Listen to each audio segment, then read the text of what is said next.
Hey, everybody that's logged in, thanks for being here for the Forecasting the Future of Property Management. One of the webinars that HAR is going to be putting on.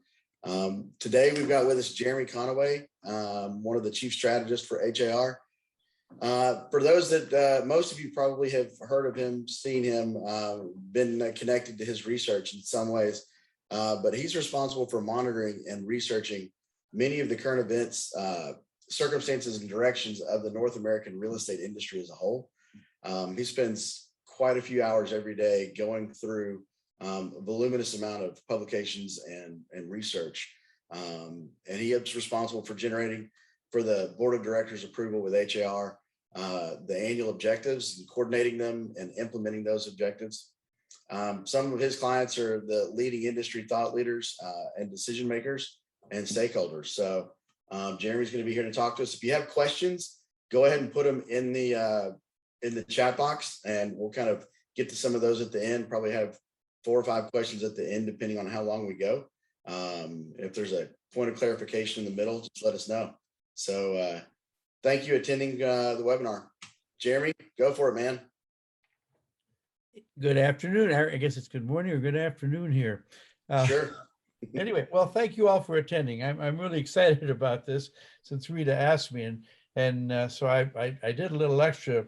So what Jay was talking about is that I get up at 4 o'clock every morning and begin a process which involves some 27 different publications and medias and that service our industry. And this simply is because we are moving so quickly right now that if you didn't do this 7 days a week, you would lose something. And you might have lost the story about Zillow last week. You might have done whatever it was, but you have to track it. So anyway, so that was the one thing, but I decided to add to that. So I contacted a client in Philadelphia who's involved in property management and got some interesting insights from her. I talked to my daughter-in-law, who's a partner in a law firm in Fort Lauderdale that does property management. And of course, not when we weren't talking about my grandson, we got some other information current on that. I also talked to a client in Long Beach. And one of the most valuable conversations, Jay, was with you. And so anyway, so we really put together, I think, a lot of interesting information, but I believe that this is probably going to be different than you think, because as is the case with almost everyone in every profession in business right now, what we don't know easily exceeds what we do know. And so I will start with that explanation, and we'll go to the we'll go to our thing here and start. Jay, you can see that? Good. All right. So, okay, so let's start at a positive place where we are right now. So property management, at least at this moment for the next 10 minutes, is a pretty decent place to be. As you can see that all factors, or all of the economic factors, are looking good. Tenancy is good. Rents are going through the sky, and consumers are being told that's the way it is. And so those are kind of things. CoreLogic tells us that rent prices near double-digit growth in August, which was good. There's a not so perfect story down at the bottom, though, that came out here 3 or 4 days ago that talked about staffing and recruitment are among the top challenges for property managers. As you probably know, if you've tried to go to a restaurant, if you've tried to get your tires changed, or just about any other service-related industry, those staffing and recruitment are clearly among the top challenges, as we've watched about 4.3 million people drop out of the job market. And so that's just a problem everywhere, and everyone's doing the best they can.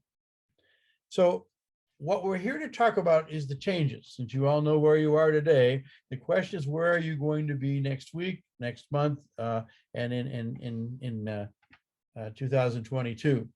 So there's going to be a huge number of changes passing across everybody's business, but certainly in those involved anyway in real estate.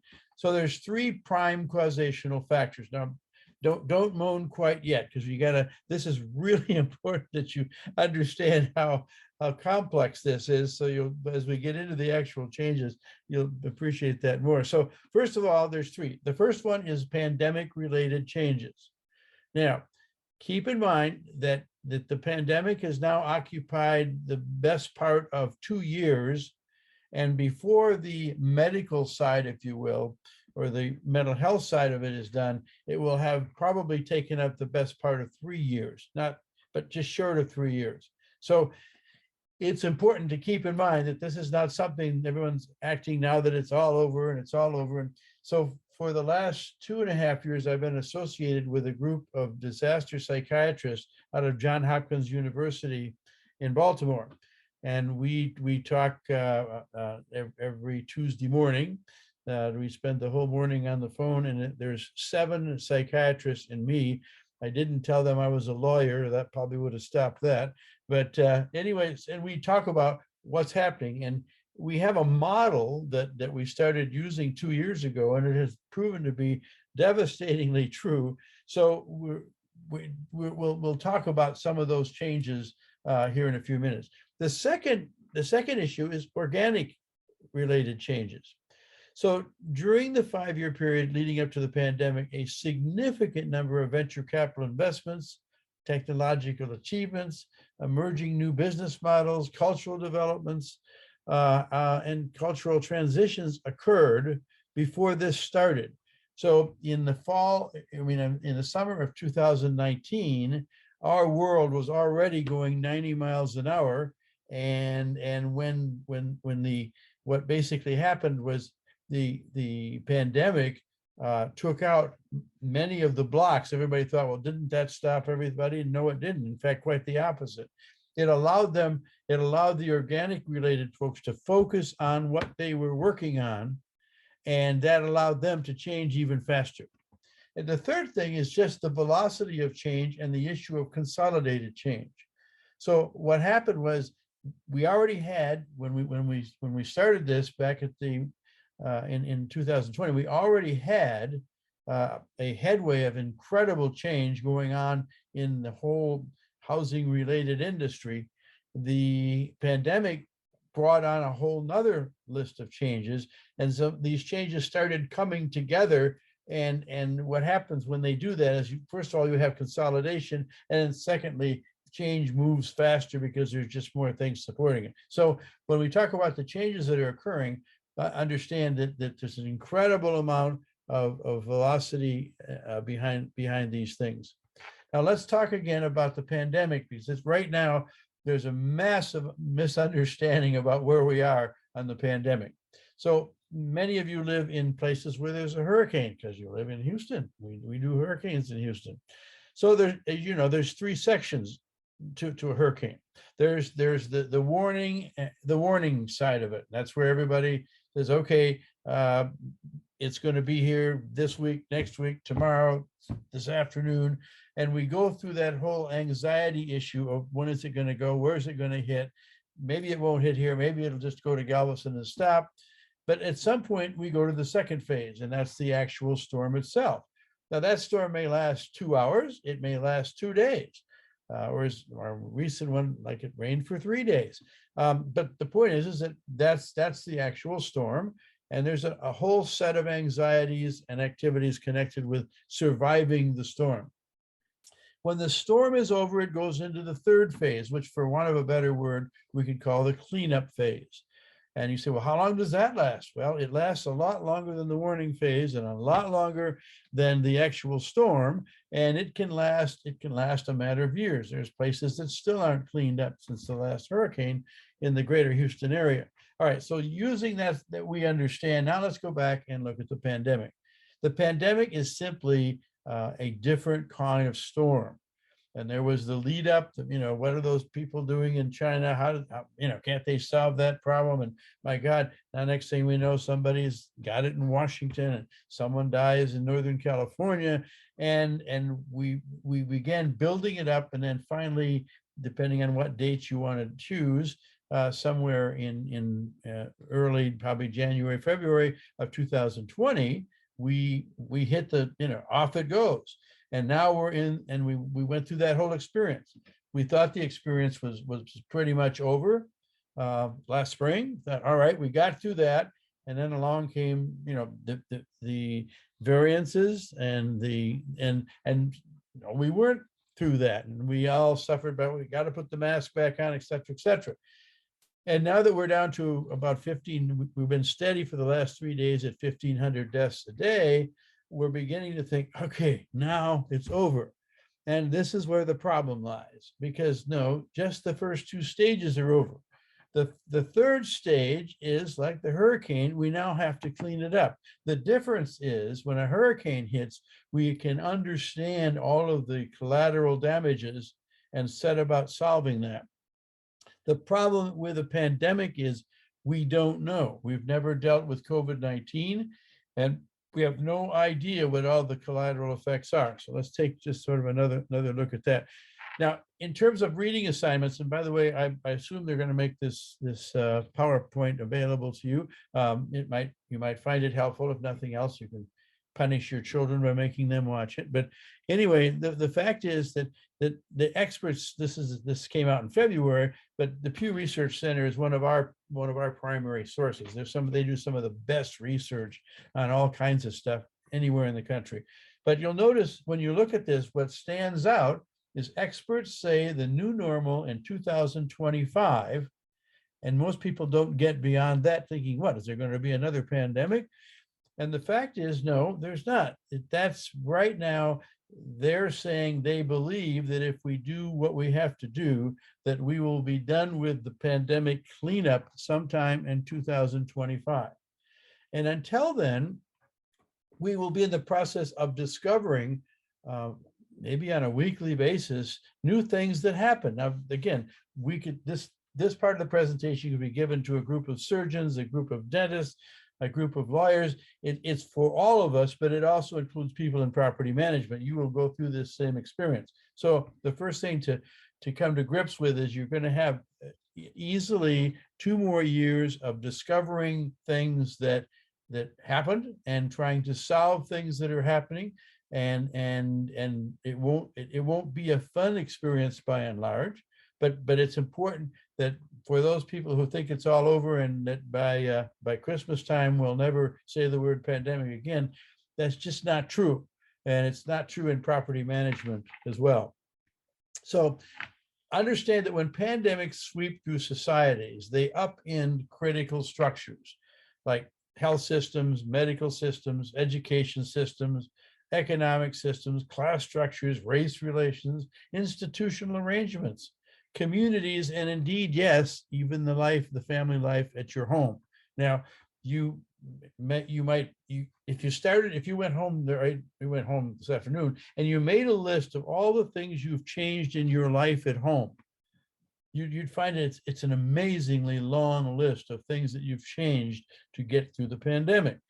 And now those have to be dealt with. Some of those will remain permanent. Some of those will be changed, and some of those will sort of come out as a hybrid.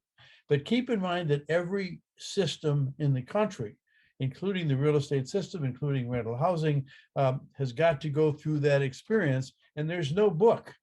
There's no book that says, I wish more than anything that I could sit here and say to you, okay, here are the 10 things you need to do, and you'll be right back where you want to be. Not the case, unfortunately. There's a whole lot of learning that's going to have to go on, and a whole lot of working together, but most importantly, a whole lot of just getting along, because what we're going to see is a lot of people are going to say, I don't want to hear about that damn pandemic ever again, and don't talk to me about it. And the fact is, no, sorry, everyone's going to have to go through this, because at some point you're either part of the problem or part of the solution, or you're part of the problem. And so this is, we're hoping to get here. If we don't, there's a new, just again, yesterday, the British Medical Society indicated that they believe there's a new mutation, a new variant that they think is troublesome. And this morning, 3 other media outlets were reporting on the same thing. That's what causes the problem, because every time there's a new variant, we have to go through the whole process all over again. We're hoping that the work that we've done so far applies to this, But if nothing else, the mental health issues are unbelievable because you have lots of people who've just plain had it. And so they're doing all sorts of interesting things. And, so we'll have to see how that works. So the fact is that the question that these things are complicated even now by the issues of disaster psychiatry. We're all a little crazy. You've probably noticed that people are very short. I mean, people honk their horn and just blink at them in their cars and in stores. And so, psychiatrically speaking, we're all a little crazy right now. And that's just at the beginning of this part of the process. So there's the vaccination politics, there's the public health issues, political issues, funding and financing issues, evolving cultural issues, and new employment options and relationships. All of those are so central and primary to the stability of our culture and our society. And all of those right now are kind of in play, which is what causes the problem. Now, now you can take your hand and get rid of that damn pandemic. Stop talking about that, Jeremy. Oh, good. Okay. So now let's talk about organic change. Let's talk about the fact that at the onset of 2020 or the end of 2019, that many industries, including our industry, was at this amazingly hype period of change, just drawn on by what had happened. There had been, billions of dollars in venture capital, all kinds of new technologies coming into the scene. Just an amazing amount. There's new consumers and new business models, and those didn't go away. In fact, those used, for the most part, the period of the pandemic to actually grow faster. So while everyone else was home learning how to work remotely, there was an incredible number of people in our culture that were actually working the other way, developing the things that they had been developing. And that's when Gary Keller of Keller Williams, made his comment that's what has happened is that changes which would have taken 60 months have taken 18 months. And so the first thing we start out with here is that very few of us actually know where our world is right now. You know where you slept last night, you know what you did to get on your electronics to get on this call, but when push comes to shove, you're not particularly sure. You don't know when you go to the grocery store whether your favorite food is going to be there next week. You're not sure. I made the mistake of calling up to get a new set of snow tires for my truck because I live in northern Michigan, and that's just something you do to celebrate the end of fall. The guy, I might as well have called up and ordered some rare something or other, because he said, well, we haven't seen any of those snow tires in about 6 months, but we're hoping. So all these things have changed, are changing the way we live and the way we work, but organic changes have moved quickly to change the shape of many of our things. Education is a big deal. Again, I have my grandson will be 3 the day after Christmas, and he has basically spent 2/3 of his life in a cave, waiting to find a safe place to go, to have friends, to go to school. What impact will that have on his life? Now, his grandmother, oh, he'll just come right back and you won't even know it. Well, not sure that that's the case, but we hope it's the case. But for everything we're dealing with, that's kind of the thing that we're looking at. So the last of the 3, pandemic 1, organic 2, is consolidated change. Now, these are changes that were already going to occur and then match up with some part of these other changes. And so the first thing they do is they create a whole new, when they come together, they create a whole new environment, whatever they are. They create a new environment. Secondly, the change that was in effect when things started goes faster because they build on each other. So that's kind of, that's what it does for that. Now, with all that in mind, let's talk about the whole ideas of rentals, tenancies, landlords, and property managers. And let's try to figure out what has happened and what is likely to happen. Okay. Now, again, I promise you, and I would always promise Rita, that I've done everything I can to get this nailed down to 4 o'clock this morning when the last articles came in that we looked at. But even with that, it's simply too early to really have a definitive sense of what's going on. But let's see where we are. So first of all, there's a new attitude about rentals. For my generation, boomers, owning a home wasn't an option. It was just simply part of your right of citizenship. And you never would have thought of any other way. And anybody who didn't, what do you mean you're renting? What is that? You a student or something? Well, after a long time, there's a whole new attitude about renting. You have significant numbers of folks, both Xers and civics, who are selling their homes in this market, making a lot of money, and are deciding, maybe I don't want to go back in it again. Maybe I just want to rent. And so they're creating, first of all, they will come to the conclusion that rental housing is becoming a cool option. Now, for those of you who've been in the business for a long time and you're sort of saying, well, here's what it is, take it or leave it, you begin to see the makings of a collision, because these folks who used to own their own cool home, sold it for a lot of money, are not necessarily going to be excited about someone saying, well, this is the way it is, take it or leave it. So we're anticipating some of these issues that might appear. So again, and the boomers, as you know, have never been a particularly grateful group of folks. We tend to be quite demanding, and with any luck at all, we'll be off the earth here in another 20 years, but we're not now. And so we're going to cause some issues. What we're beginning to see is a world in which tenancy or the use of rental housing will not be perceived as a second choice or as something you got stuck with, but will be a first choice. That will be a real live option. And then that tied to that is that if we can make a rental lifestyle cool. And then you have to look on your side and say, well, what do you mean cool? How much money do you imagine we should spend out of your measly rent to make it cool? And what should that look like? And so we begin to see the beginnings of some interesting trending. First of all, rents have already increased significantly. You saw that first slide that I showed you. They're up like 31% over the last several months. And they will continue to keep track. And now people go, well, how high can it go? Well, I think there's some validity to the idea that if you go back and ask, just how much can that house next to yours sell for, you're finding it that there may be no common sense involved here. Because you're saying, well, wait a minute, they bought it for $200,000. I mean, it's not going to go for $750,000, for heaven's sakes. And with that corollary then is, well, surely that place that used to rent for $750 is not going to rent for $1,500. And you can't say that. You don't know that. You can't say that. And the evidence is a bit scary to the idea that there may be no limit here. And it's a, we learned that, in the village of Austin, not so far away from Houston, we have thousands of people moving there with the technology industries.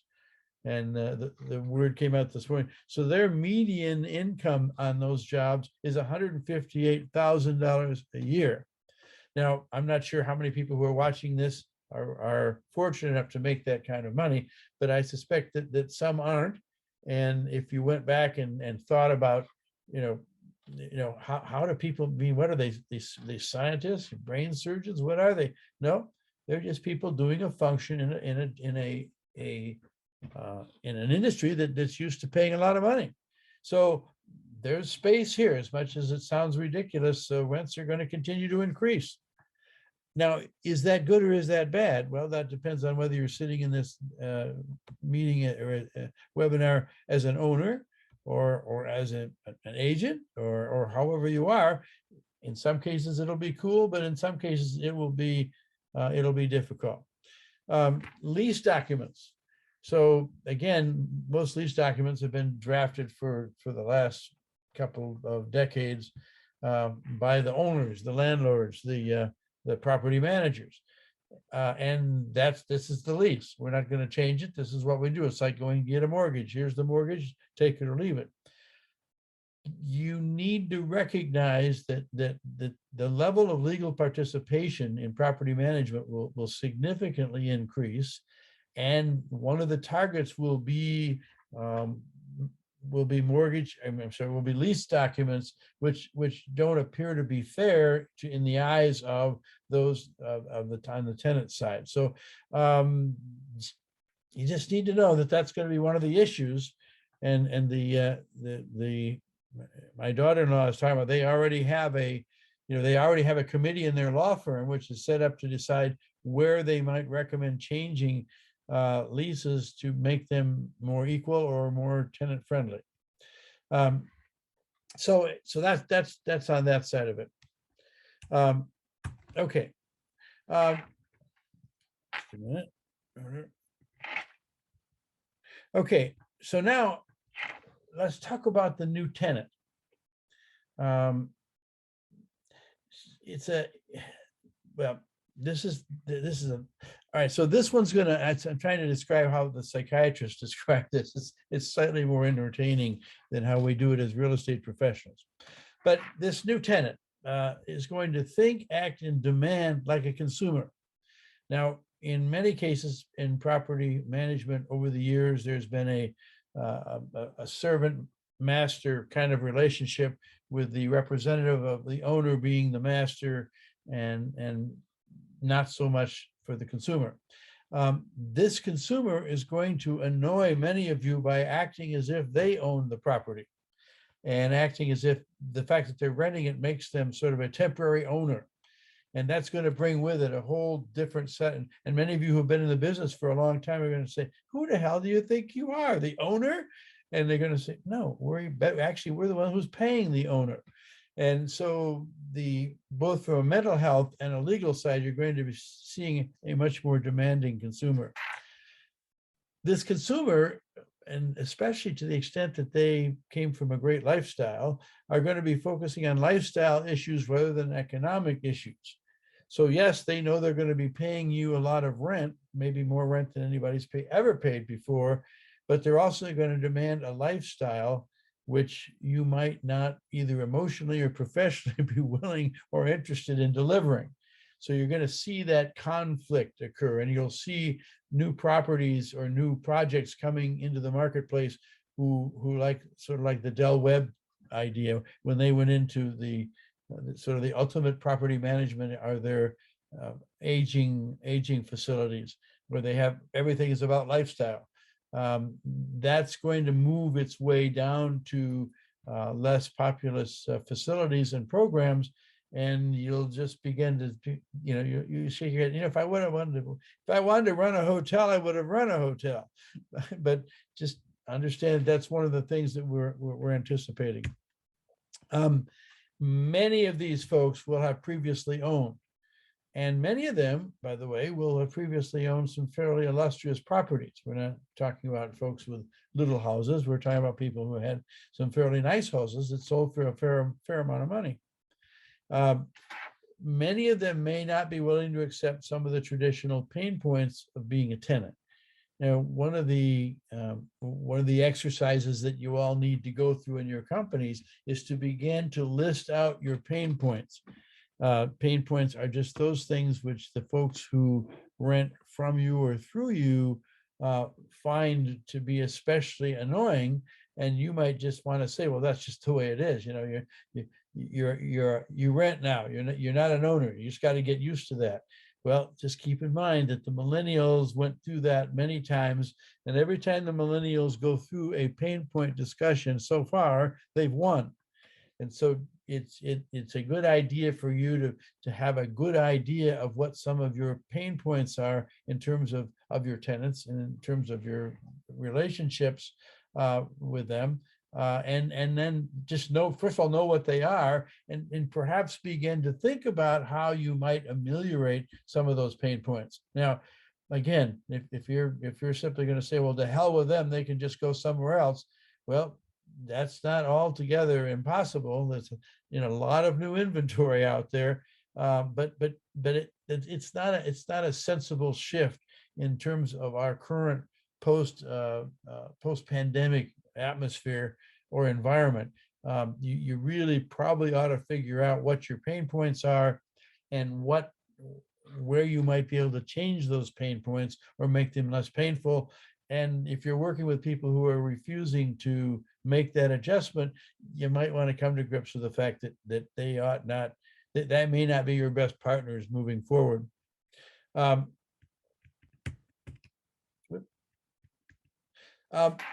For sure, many of these new tenants are going to be educated and more educated and affluent than many of their predecessors may have been, regardless of economic standing. There's certainly a lot of wealthy civics and boomers, and the civics being really old, and we boomers just trying not to be old but getting there fast. And so there's a lot of folks who had lots of money, but we're not particularly educated and affluent both. But you're going to discover that all in all, tenants are going to get more sophisticated. And so if you're used to working with a particular, if you would, a class or a type of rental tenant, you may want to just relate to the fact that this new one is going to have much different expectations. They're going to be much more politically and legally astute. Now, what does that mean to you? Well, it means that if they have a hard time, they're going to have no problem going to the city commission or accessing their lawyer. That will be part of their solutions for solving lifestyle issues connected with their tenancy. And you can say, well, we'll just see. Well, keep in mind that many of them are attorneys, or many of them are related to attorneys, and you aren't. You're going to have to pay. So you don't want to, again, you got to be somewhat careful as you develop your post-pandemic attitude about tenancies and about these changes.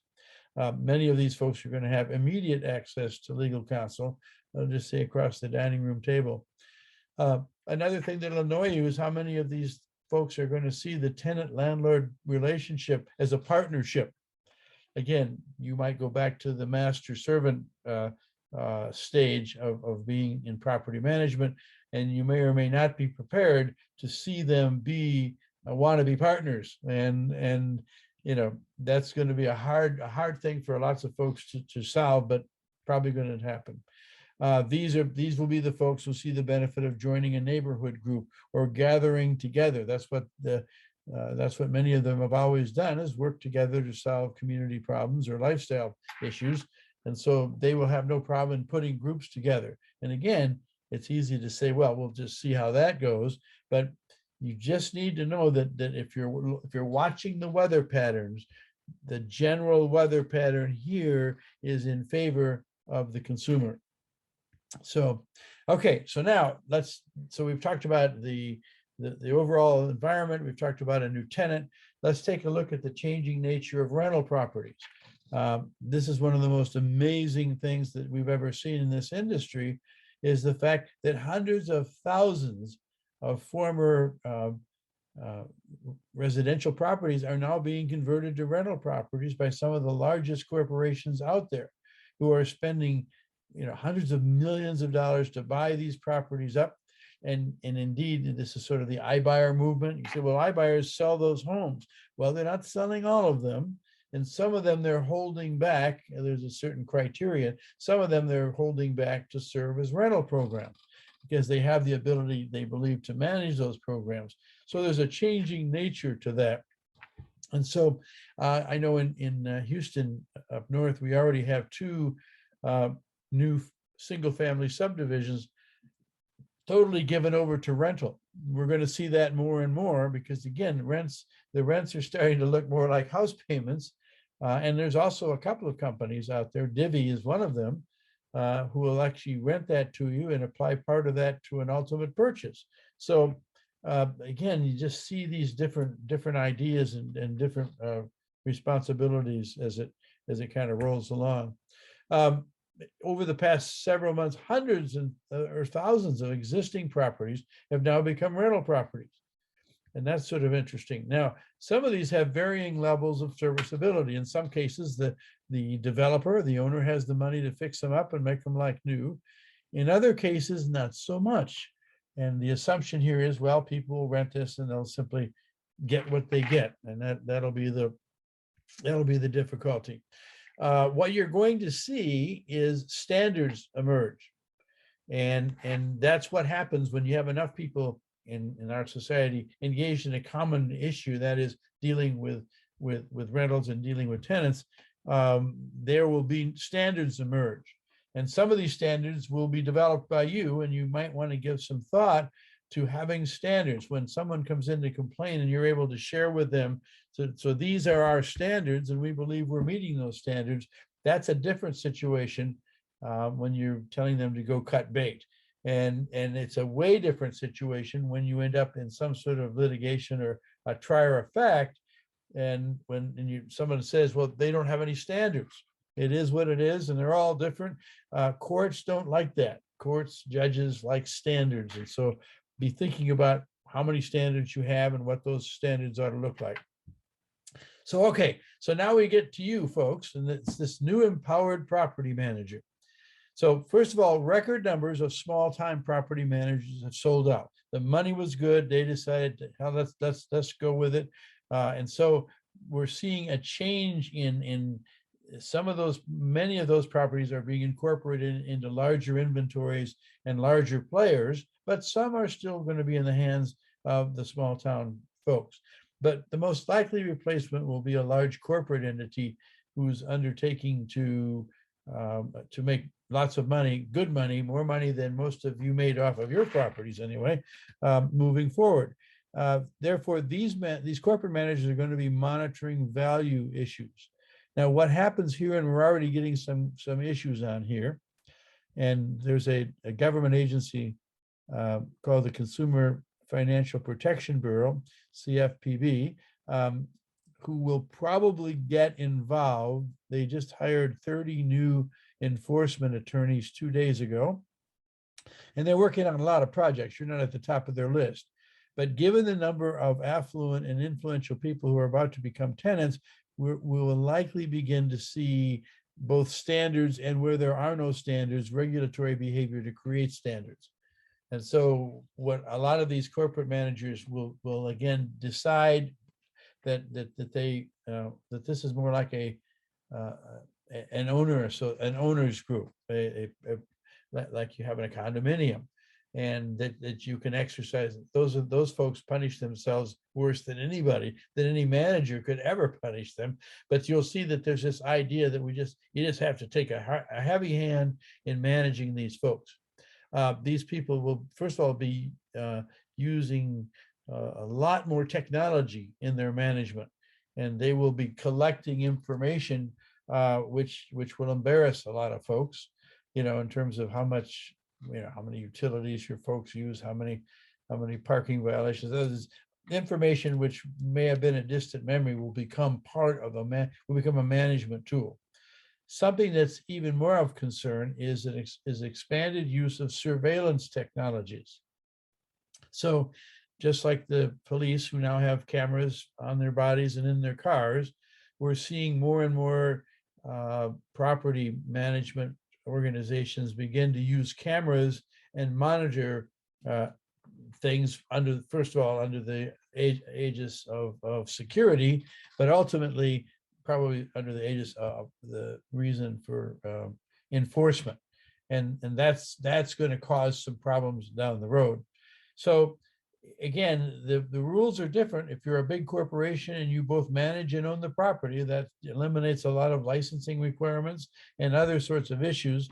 Jay was especially helpful in explaining some of these realities to me. But in many cases, you're seeing more and more that the managers are also the owners, and that'll set up a whole different set of rules. So by and large, you're going to see a more powerful, more forceful property manager, and that's going to run afoul in some ways to what I talked about in terms of this tenant that's coming into your properties. Okay, now let's talk about a changing regulatory attitude. Now, this would be the same conversation we would have with the brokerage community relative to antitrust behaviors. Across the board, there's a whole new world and attitude. There's a new administration in Washington. It's much more regulatorily oriented than the last administration by a factor of 6, probably. And so you just have to understand that you're going to start seeing more and more regulatory activities, and some of them are going to be because of the expansion of in the nature of the folks who are becoming tenants. The new Financial Protection Bureau is new, not because it was started back in 2014, but because it now has a whole new staff, has a new director, and is essentially hunting for bear. The Department of Justice, again, is much more active now in the housing related field than it has been in lots of years. And so we can anticipate that they will be either accidentally or purposely will run into property management. And so that's be a target of that. The Federal Trade Commission just saw an interview of their new director, and 32 years old. 4 years ago, she was a law student, and now she's the director of the Federal Trade Commission. So that's some serious stuff. There's a new director for the Federal Housing Administration. Well, hopefully her name is Susan Thompson, and hopefully she'll get selected because of the choices they have right now. Susan would probably be the best for us, for those of us in the property field. But again, they're going to have a whole new administration, a whole new management structure, and enforcement will be on their minds. So you just need to know that generally speaking, there's going to be more regulation in all fields, but certainly those connected with housing, and undoubtedly that will reach in, just like it will reach real estate agents and brokers, it'll also reach property managers. So what that means is that you need to be prepared to participate in the regulatory process, both in the formation stage and in the enforcement stage, or the administration phase. And again, join your organizations and support them, because that's how you win that battle, is by having seasoned people working with your organization to win the battle before it turns into something else. Okay, just some other stuff that's out there that we're observing and people are telling us about. First of all, in many communities, there's starting to be an incredibly intense competition for properties. We talked about the fact that people who listed their houses early in this year, had 17 offers, and people were trying to outbid each other. We're beginning to see that not in all rental communities, but we're beginning to see that, and we suspect that we'll see more of that, because now that's the way you do it.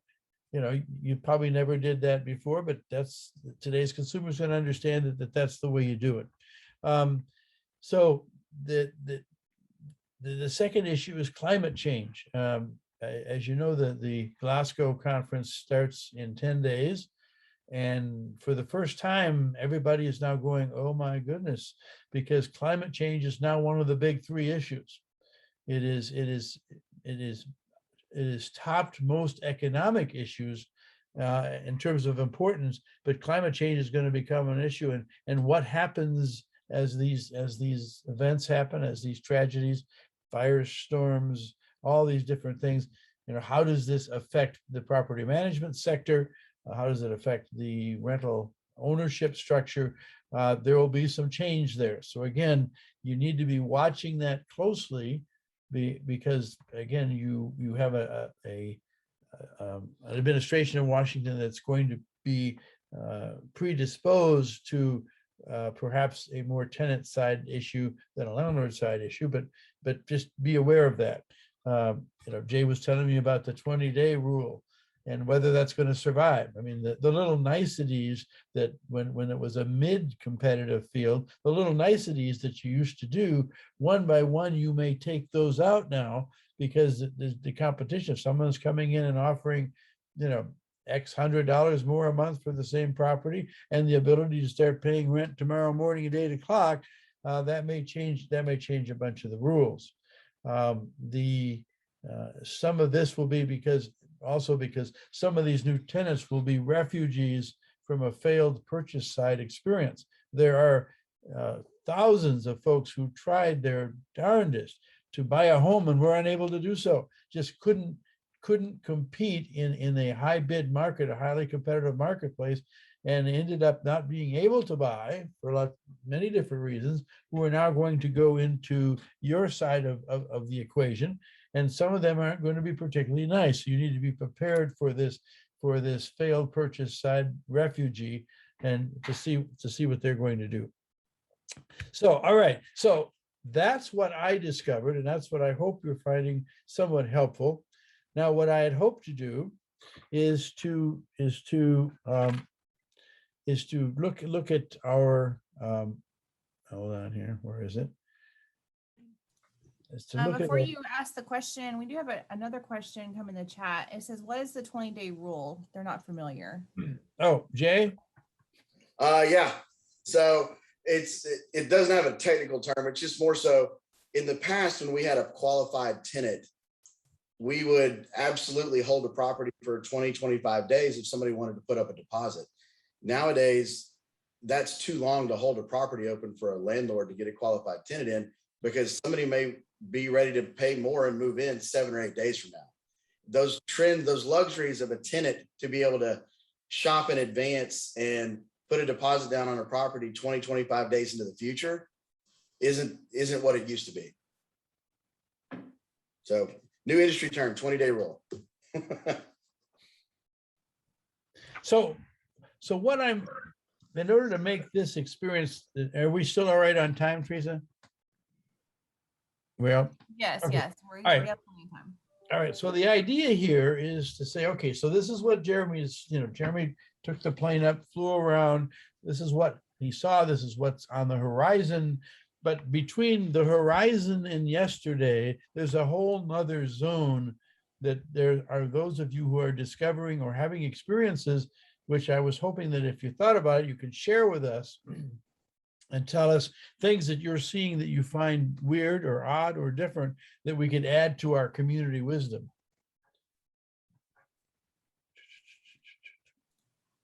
Now, not all at once. You can share your experiences in the chat and we can read them out. If you want to talk, you can let us know and we can allow you to unmute and you can ask your question. But whoever wants to get it started. Don't be shy.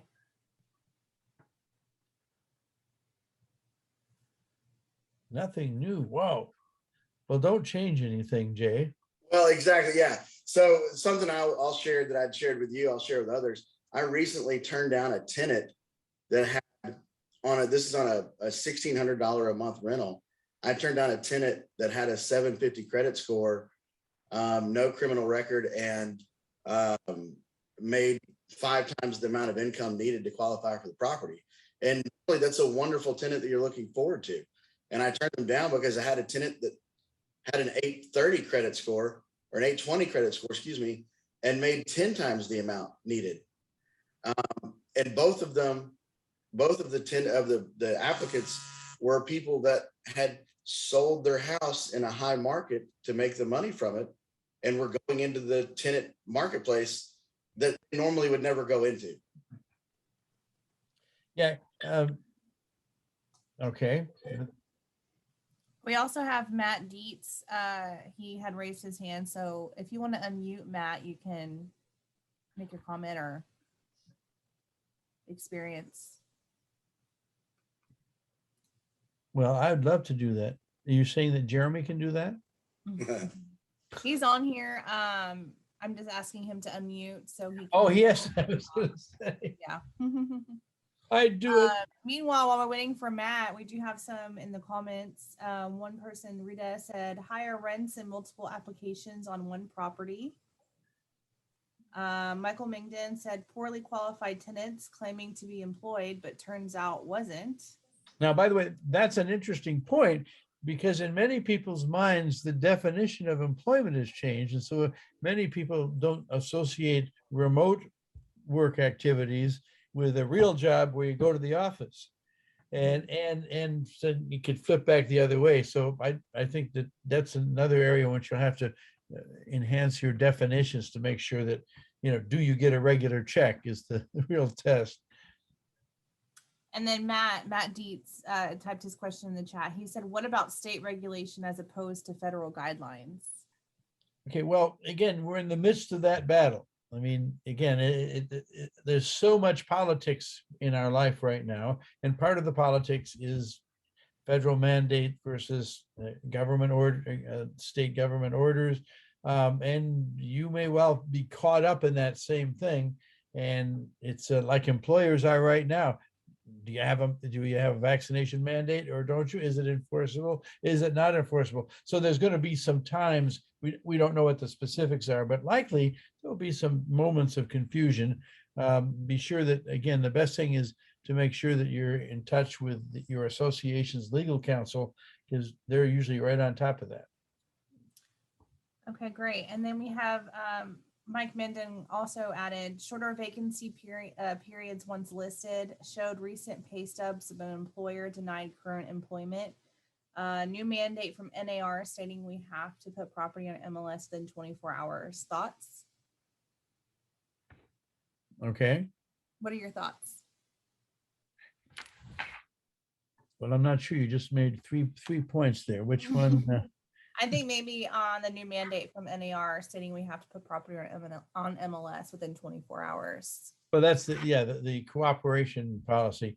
Well, again, that's up in the air because the Department of Justice is suggesting that has some other ramifications, and that's going to be a major topic of discussion at the meetings in San Diego on November 13th. So right now that's sort of wide open, and we'll see what's going to come.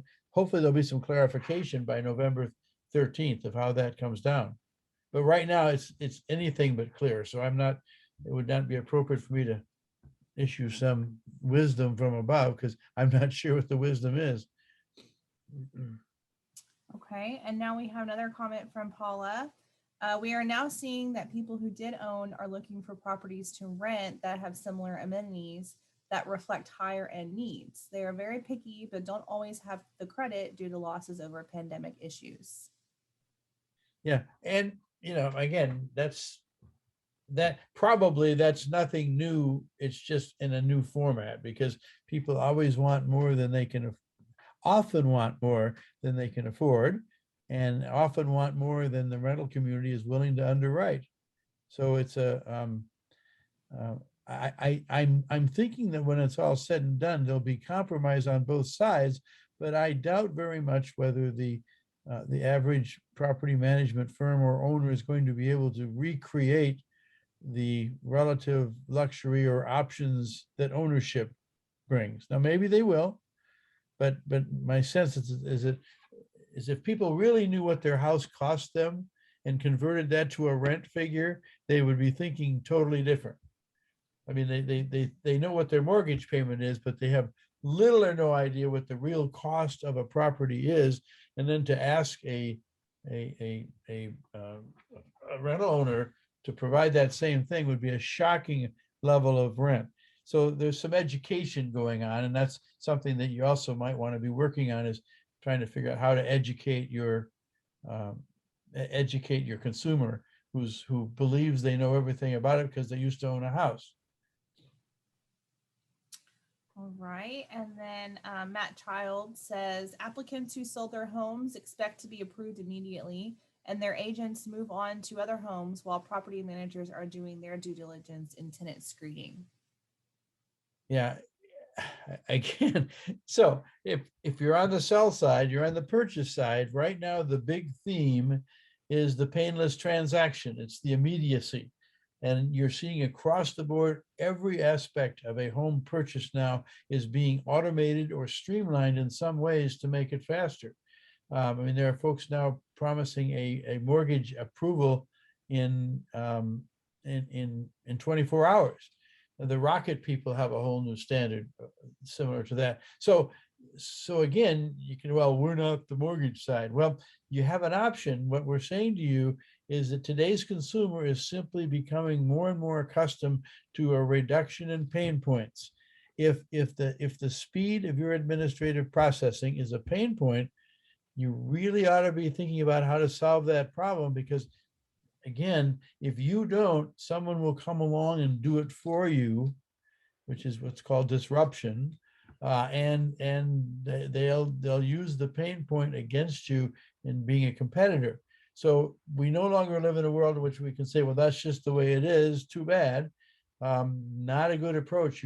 There's industry after industry that's gone into a whole new configuration because the traditional operators within that industry didn't take care of the pain points.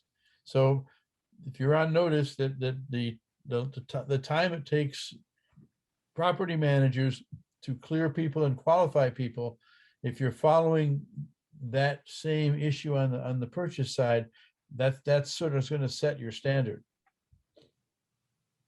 Yeah, Paula made a comment in regards to the screening, that it's taking more time to complete because it isn't easy to collect all the documents. Applicants want it to be convenient and fast, but getting employment verifications can take time. People get frustrated with multiple applications.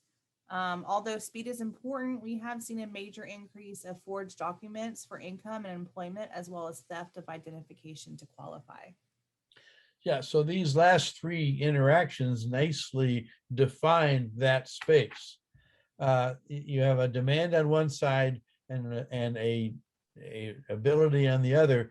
So I think that the difference is, again, that it's that kind of pain point that people come into with some sort of a technology that cleans that up. And you just want to be sure that if that technology becomes available, that you know about it and you can make decisions about it, but don't ignore it, because the next thing you know, the people who solve your pain points will be taking over your industry. And that's just an almost classic example of what has happened over the past 60 months in industry after industry. Right. That's a lot of great information. I don't see any more comments or questions in the chat. If you have anything you want to wrap it up with, or. Well, okay. Okay, it's the same thing we're talking when we talk to people throughout the housing industry. You've got to spend more time tracking what's happening. You just do. The speed of change right now, whether it's organic change or whatever kind of change, and all of the things that are going to be brought on by the post-pandemic, your world is going to change really fast. And so, again, what realtors have done in Houston is that they have the team that I work with, and we publish on a daily, monthly basis, here's what's happening, so that everybody knows really fast what's happening. So you need to be thinking about what is it that you can do to make sure that it doesn't take you a month to find out a new development. It takes you a few days. Now that doesn't solve the thing, but half of solving it is knowing that it exists. So be really aware of what's happening and realize that it is annoying. The level of the speed of change in this world today is really annoying. It's scary, it's intimidating, but you got to keep up with it, because the price of not being on top of it is not good. All right. Thank you so much for the information, Jeremy. J Mac, did you want to give some quick information about NARPA before we wrap up? Yeah, no, absolutely. Jeremy, thank you so much for taking the time to meet and talk with us and share what you're seeing in other industries as it relates to real estate and the crossover to property management. I really have appreciated the fact that the tenant, while I'm seeing it now that you put it into words, the tenants are really becoming demanding, as if they're their owners. Like they're special. Yes, and they're wonderful people, but they're not homeowners. But they really honestly are acting like they are homeowners. And it's something that we're all trying to navigate, because we oftentimes want to help them be able to get into a home as well. become the homeowner because they've had that failed experience. So Jay, just to leave with that, that's a great comment you just made. So one of the pain points is the difference between being a property owner and being a tenant. And the real issue is, how can you reduce that distance and make those experiences more similar and still be within your economic framework? So that's the challenge. So there are people listening to this presentation who will go have lunch now and start talking to people, how can we do that? And they're the ones who will come out on top of this. So talk about it, study it, do it. Absolutely. And by all means, if you want to be a better property manager, get education specific to property management, the National Association of Residential Property Managers, we call it NARPA, provides resources for residential property management professionals who desire to learn, grow, and build their relationships. We have continuing educations and classes, and we meet monthly. We have vendors that want to talk to us, and industry panelists as well. So we'd love to meet you and say, come join the organization, narpam.org. Thank you. And thank you all for being here. I hope that we met some of your informational needs, and sorry I can't see your faces next year for sure. Thank Thank you, you, Jeremy. Jeremy and J Mac. Y'all have a good afternoon. See ya. Bye.